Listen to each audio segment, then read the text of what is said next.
We're here to make you look like an experienced and educated real estate investor. Well, we certainly appreciate you following our content here at Pine Financial Group. I'm Maya Brown alongside Scott Kraft. And when you are a new real estate investor, you might be jumping in there and people are throwing terms at you and abbreviations and acronyms, and they have you just reaching for your phone and your Google to figure out what the heck they are talking about. And we're here to make you look like an experienced and educated real estate investor. Yeah, so as you're getting started in real estate, you'll hear other investors, other industry professionals throwing around, like you said, acronyms, abbreviations, random letters, and you're just expected to understand what they're talking about. So we're here to break down 10 of the most common ones that you're gonna hear. All right, let's start with the first one, LTV. Okay, so LTV, that stands for loan to value ratio. And that's essentially an equation where you take the amount of the loan divided by the value of the property. That gives you your loan to value ratio. All right, now what about number 2, LTC? So very similar to loan to value, LTC is loan to cost. So let's say you're looking at doing a project that's gonna cost you $100,000 to both buy and rehab the property, and we can lend you, let's say, $100,000, your loan to cost is 100%. If we can only lend you $90,000 of that $100,000 cost, your loan to cost is 90%. All right, so you've heard this one a lot, especially if you've been following our content at Pine Financial Group, ARV. Yeah, so this is the big one, right? ARV stands for after repair value. And what that is when we're talking about doing a value add project, let's say the house just needs a whole lot of work. Your plan is to fix it up, resell it.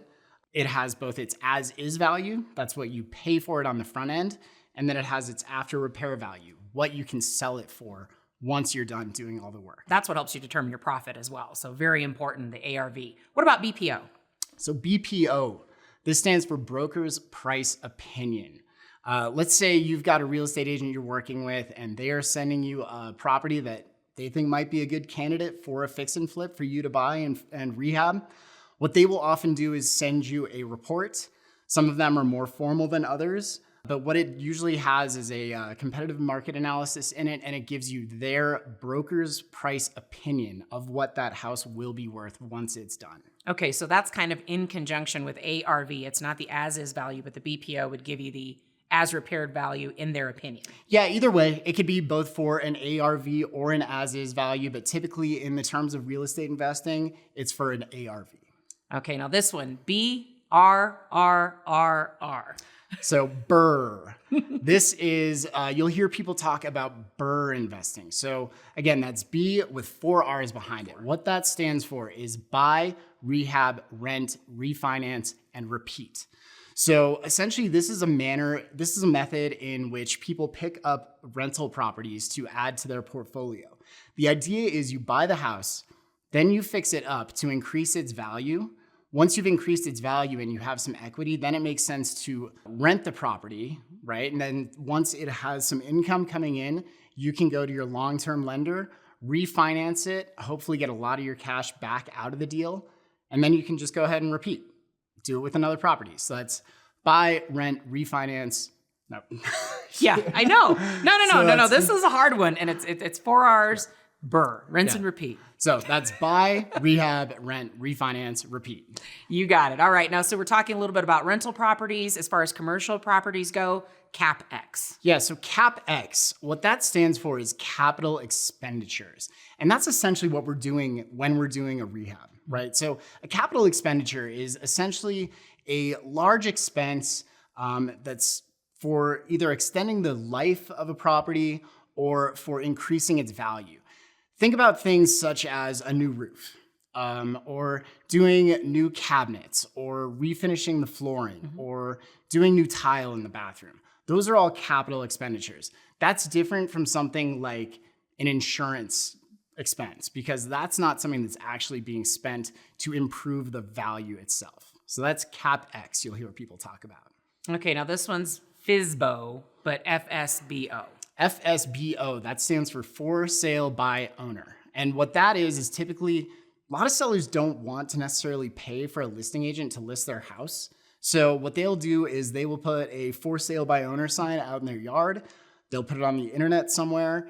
And typically these houses don't get nearly as much exposure as listed houses because they're not in the MLS. They're not actually listed. So these are for sale by owner properties that you can oftentimes get a better deal on. Yeah, definitely. All right, and what about a HELOC? HELOC. Yeah, so you hear people talk about a HELOC. So what that stands for is home equity line of credit.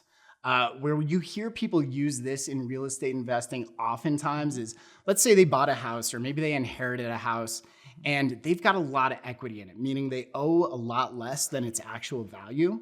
When you come to a hard money lender like us, or if you wanted to just even do a flip with cash, where are you going to get that cash? You can often tap into that equity of the asset you already own through a HELOC. So you go to a bank, go to some lender, they will give you a second or potentially a first behind whatever debt is already on it if there's significant equity in there, and let you tap into some of that equity to give you a line of credit that you can basically use as your own little piggy bank.